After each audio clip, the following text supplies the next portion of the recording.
ejnet.tv. Time for part 2. We're running a bumper. We have Michelle Medlock Adams standing by in the green room. We have a chat room waiting to hear her. We're recording, streaming to 9 social media destinations, going to Studio 8 in 5, 4, 3, 2, 1. Well, that was a quick countdown. We're running a little late because, quite frankly, I needed coffee. But Michelle Medlock Adams is with us about this time, usually a little bit earlier than this. But that is totally my fault. Normally it is the guy waiting on the girl, but this time it's me. It's on me, no doubt about it, because Lori talked about in the previous segment, kind of decompressing and de-stressing, and that's exactly what we did. So what I'm going to do is bring Michelle on board as soon as I add her to the studio. Okay, in the flurry, this is what happens when you don't have enough coffee. Okay. And but we've got Michelle now, and we will get Michelle straightened out a little bit. She's her this house. She has a new house because the one she's in now leans. and the building inspector came by and said, you can't live there. Your house is leaning, and that's not acceptable. So I'll get you straightened up, Michelle. Oh, you know what? I was going to wear black because I knew that you would either be wearing one of two things. I just had a feeling, you know what I mean? I do have a lot of animal print in my closet. I'm not gonna lie. That and black are my two staples. Yeah. I think the animal print's a neutral. That's what I think. Well, it's just, you've got. Oh, I can't make this thing adjust. I'm adjust. There you go. That's a little bit more level. Michelle, you have told us about your new house, but I can tell from the background you're not in your new house. No, not yet. Why not? You bought it, right? I mean, you made the whole story up. You story writers. You people just write stories and can't tell the difference between truth and reality. Both houses at this point. We haven't even put this one that I'm in on the market yet because we have so much work to do to the one we just purchased. It is our dream house. It just isn't. It hasn't manifested yet. It needs a lot of work. Yeah, it's kind of in your dreams still. Yes, it is. It's the dream house in our dreams, but It needs a lot of work. It really does. We have been tearing out carpet and knocking down walls, and we're adding dormers to the front, changing the whole pitch of the roof. Lots of things that require lots of people to show up and do the work. And what we've encountered is there's been a lot of people who haven't shown up. They say they're going to be there, you go there, and then they don't come there. And you're like, well, all right, so maybe tomorrow. And it's just the way it is. Everybody's busy, and we're kind of at the mercy of some of the contractors. But offer to pay them next time and see if they show. I'm going to throw in some persimmon pudding and some chocolate oatmeal cookies and all kinds of things, whatever I have to do to get these I think a keg of beer might help, but go ahead. Literally, I'm going to pull out all the stops because we need these people to show up so that we can get going on this house. And I've done about all I can do. And I've been enjoying picking out the fabrics. I've got a purse full of fabrics that I carry with me everywhere and to match things. And I bought, all kinds of, picked out the paint finally. I've got 30 colors of paint on the wall and went through and figured out what I wanted. And, Jeff is doing all the other hard stuff. I'm just doing the fun stuff with my sister because, she's the interior designer. But I could tell this week with all the news about the roofers and the guy that's supposed to help with the pool, and there's just lots and lots of details that aren't exactly coming together. In our dream, that's not exactly how it all planned out. That's not how it played out. You thought that people would show up, and so Saturday I could tell Jeff was just a little bit spent. He doesn't get ruffled, like his feathers don't get ruffled like mine do. He gets kind of quiet and I can just tell. We've been married almost 30 years, and I can just tell when something's up. And so I said to him, what is going on? What are you upset about? And he said, I'm not upset. I said, you're obviously upset. I know you. What's going on? And he said, well, I just, I don't know what we're going to do. And then he began to kind of just, verbalize everything that was in his heart about, I don't know how we can get these people over there to meet with us. And just lots of, if anybody's ever done any kind of remodel or a complete house flip, which is kind of what we're doing, there's a lot of moving pieces. Plus, he's still running his own CPA practice, and there's just a lot to do, as with everybody, whether it's deadlines or whatever it is that you're doing. And he was almost out of breath talking about it. And I said, well, here's the thing. I totally get all the things you're saying, and I'm trying to like let you vent and not get upset or emotional about everything you just said, because I feel just as upset as you do. Like I have those same emotions. Why are these people not showing up? But it's all in God's plan. And he gave us this house. Like, we know there were so many other people who wanted to buy this house. I've shared that testimony on here before. We know that God gave us this house. So we have to trust the process. And, you know, there's a scripture, Proverbs 16:9, that says, we make our plans, but the Lord determines our steps. That's the New Living Translation. And I think that that's what we're having to walk out. And so then this morning, actually yesterday morning, Tuesday, Jeff came in. He was having his devotions on the porch, and I was finishing my makeup in the kitchen, which is a strange place to do your makeup, but that's where I was. I was just sitting at the kitchen table doing my makeup before I had to go out for the day. Yeah. I'm sure, right? It's just, yeah. And he said, he goes, you know, I've realized something this morning. And I thought, oh, good. I hope it's going to be a better day.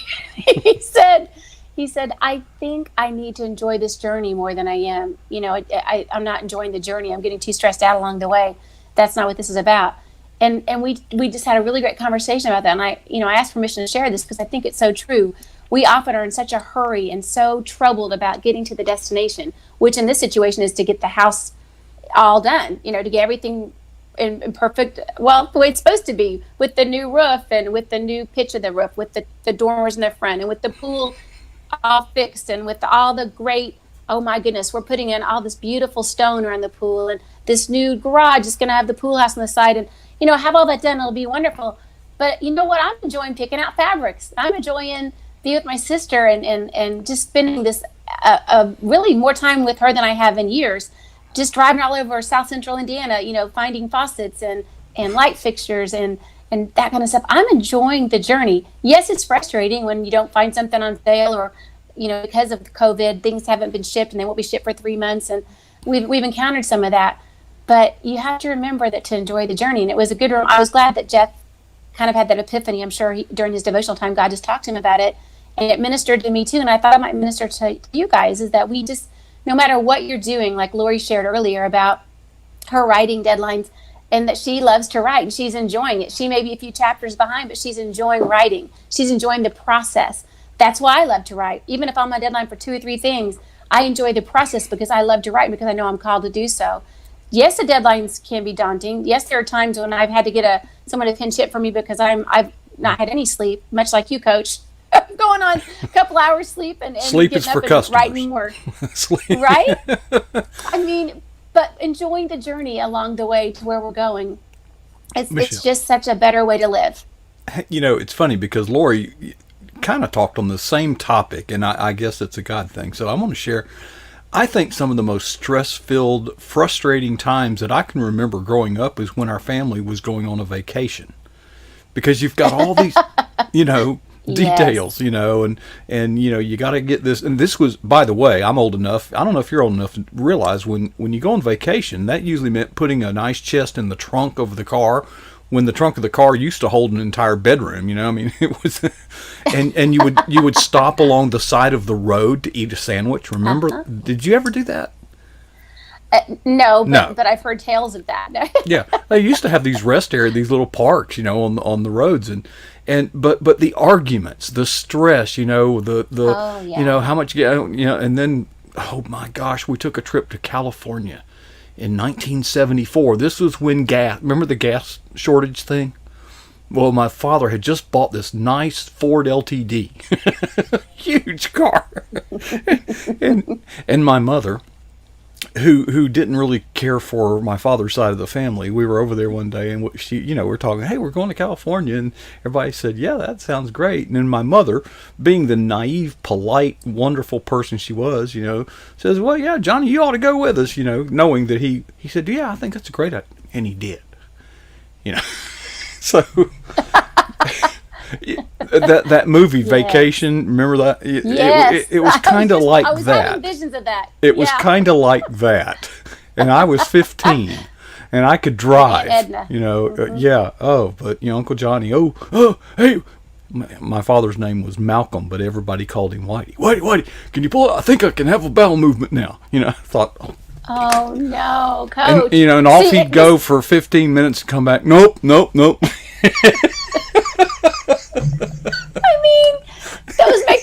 long road trips. I will say that, you have this big plan for a big family vacation, and then about, 2 rest stops along the way, you're like, is there another family I can join? Any other family at all? Anybody? Any openings? Yeah. Because it can get kind of, it's when Abby and Allie would be in the back seat. You're breathing my air. Stop touching me. Yeah. And we haven't even got 30 minutes down the road. I remember those days. But, I will say I took the girls on a spring break trip because Jeff couldn't go with us. It's a bunch of girls on spring break. Okay. Mm-hmm. We had so much fun, but I had never been to Florida by myself. Anybody who knows me knows I have absolutely no sense of direction. I mean, if there's not GPS, I'll end up in Oklahoma when I'm trying to go to Florida. Like, I just don't know.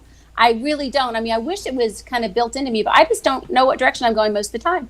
So I have to rely on GPS. But I said, no, I think I can do it. I think we'll be all right. I can make a lot of phone calls. I don't care to stop and ask for directions. It'll be fine. So the girls, we headed down to Florida. But I'll never forget stopping at this one. It was like a Cracker Barrel or something.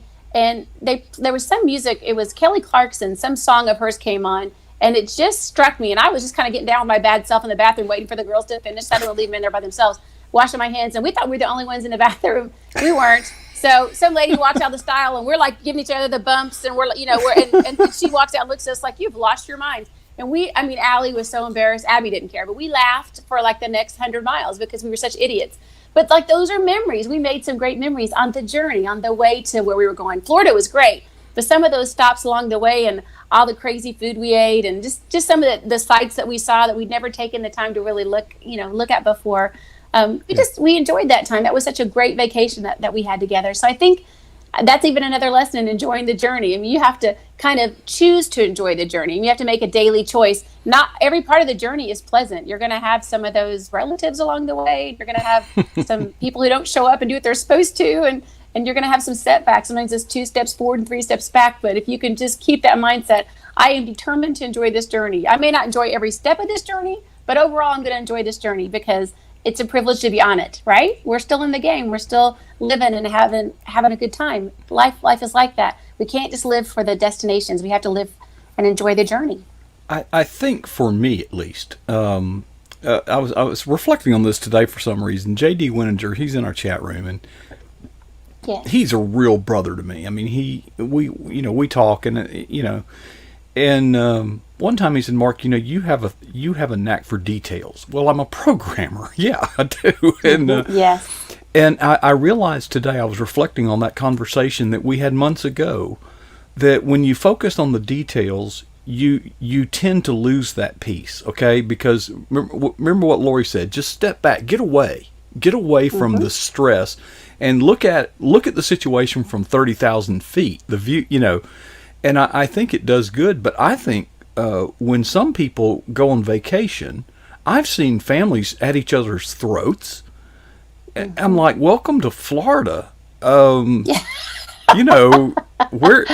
I know you're not from here. We don't act that way down here. Okay, we have toll roads, and they would give you this little. You have to stop to get your ticket, and then you pay once you get off the turnpike, so they can calculate how much to charge you. Well, back in the old days, they used paper, so they'd give you this little piece of paper, hoping you'd lose it. Because if you lose it, they will charge you the maximum. They'll assume you got on it. Wow. Oh, gosh, we rip people off. You tourists are suckers. Oh, man. Because I'm going to lose it before I get down the road 5 feet. Like, it'll be gone. I won't know where I put that. If it's in my purse, it's gone forever. We don't know.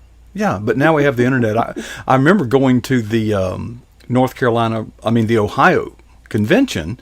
Well, there's a toll tunnel bridge thingy, Well, dadgummit, the hotel I'd stayed at the night before, I'm convinced that the clerk, he took my credit card and wrote the numbers down, apparently, because the bank called me the next day and said, well, they basically canceled my card. The bank did, for my own good.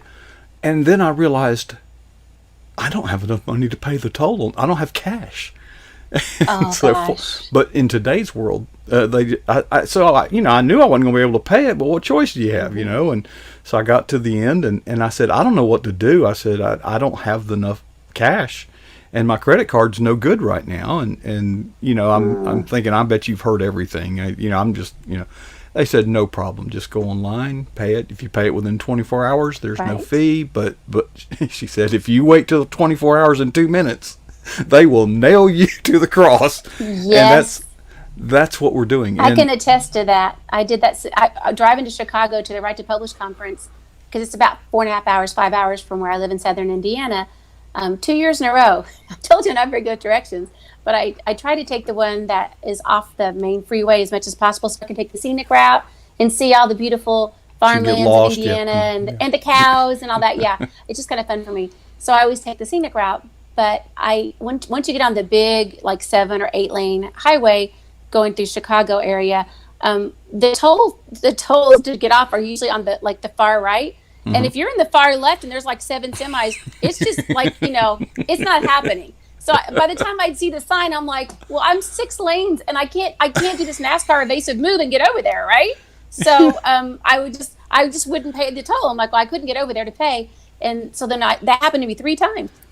And so when I got there, I told Jeff, and he's like, well, he said, where were you? And I'm like, well, I don't know. I was somewhere in another between state. Chicago and and I was in Illinois.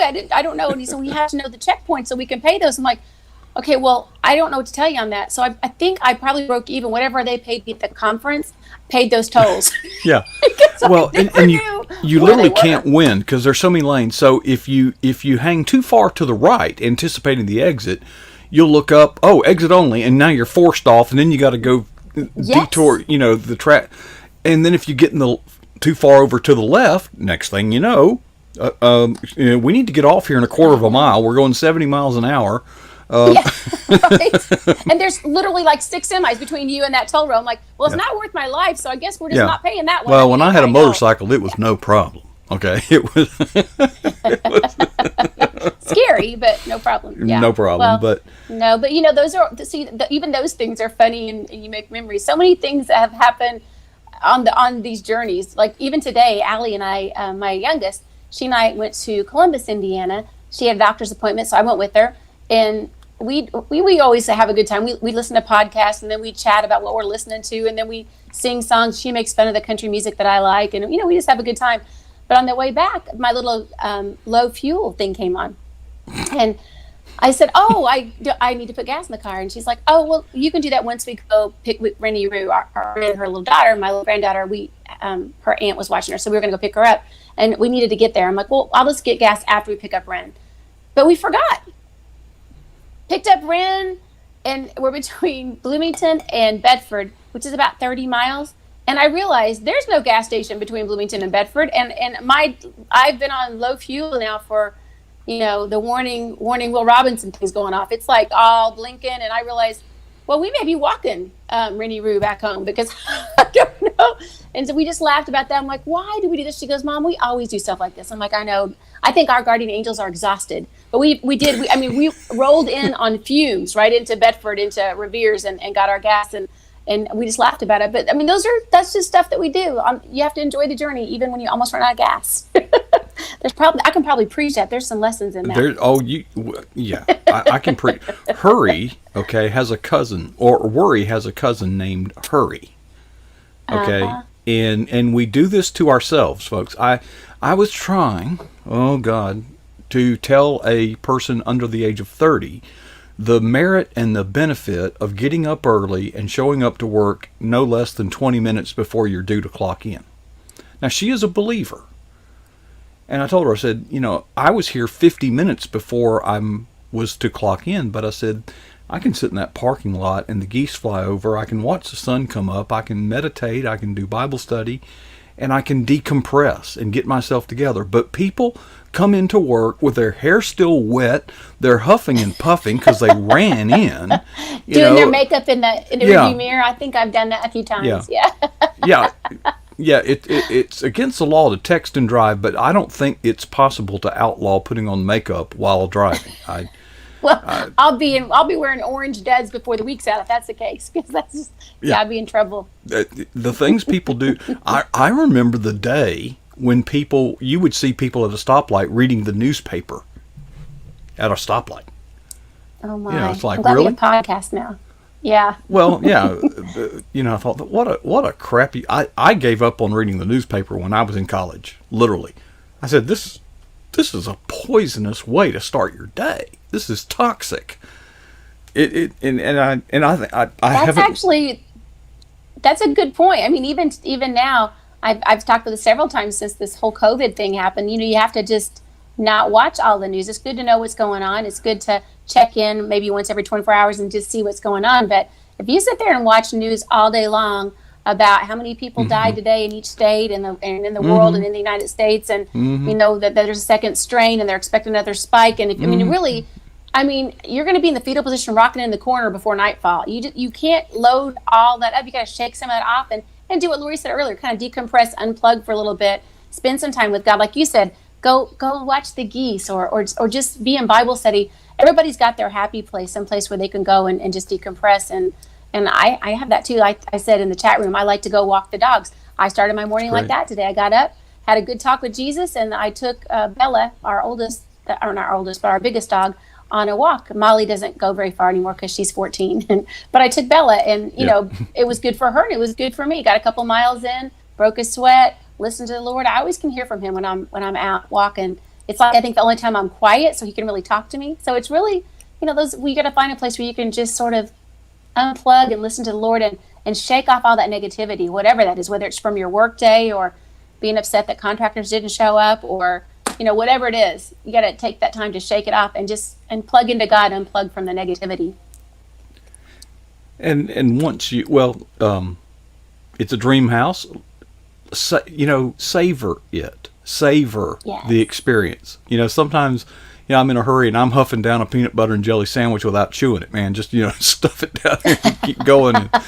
And I'm really, right now, I work hard. I'm getting probably 3 hours of sleep per night working on a project. I drive myself. Now you say, Mark, you need to get some rest. I have tried that. I don't know how the rest of you are, but once something gets up here with me, and my wife begged me, please, come to bed before 2:00 tonight. It was the weekend, and so I did. And I tossed and turned till 5 a.m. Wasted 3 hours. And now I get up at 7. Now I'm fatigued. I could, But in spite of all of that, I have made a resolution to myself.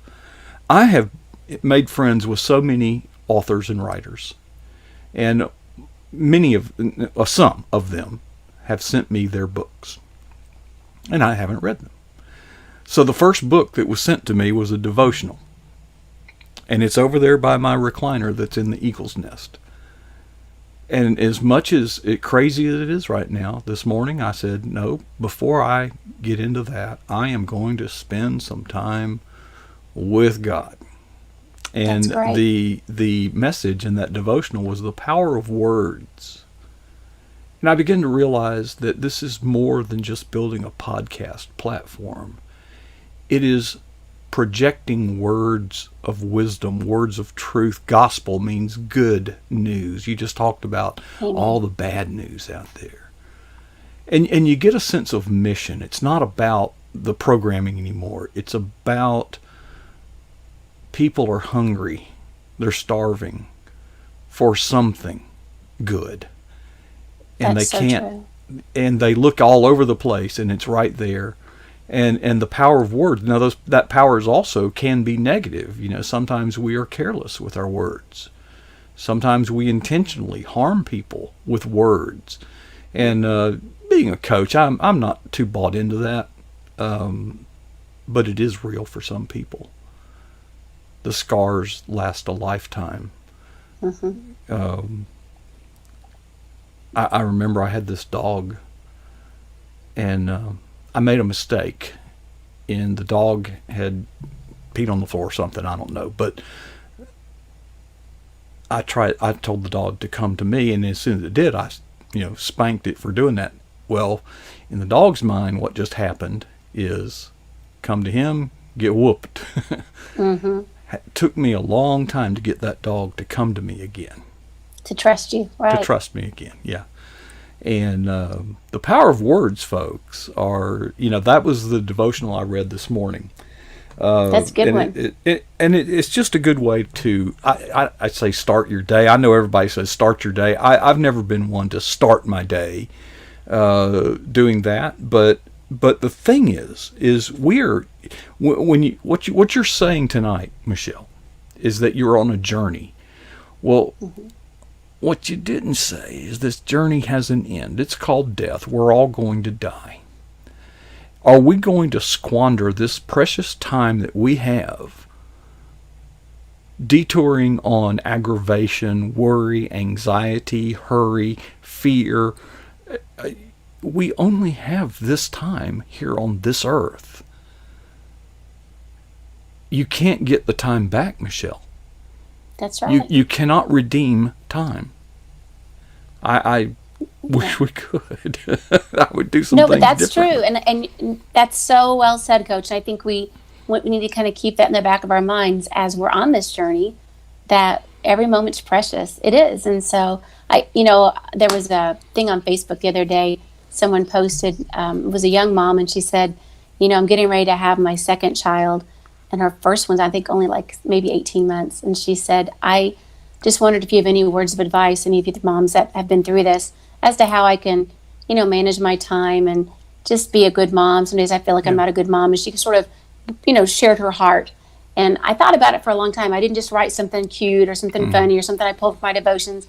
I really wanted to say something, only write something if God put it on my heart. And boy, he dropped something on my spirit. And what I said was, you know what? I want you to enjoy every minute, even the times when they're having tantrums, even the times when there's poopy diapers you can't even imagine, even when there's mounds of laundry and you're thinking this can't be all there is.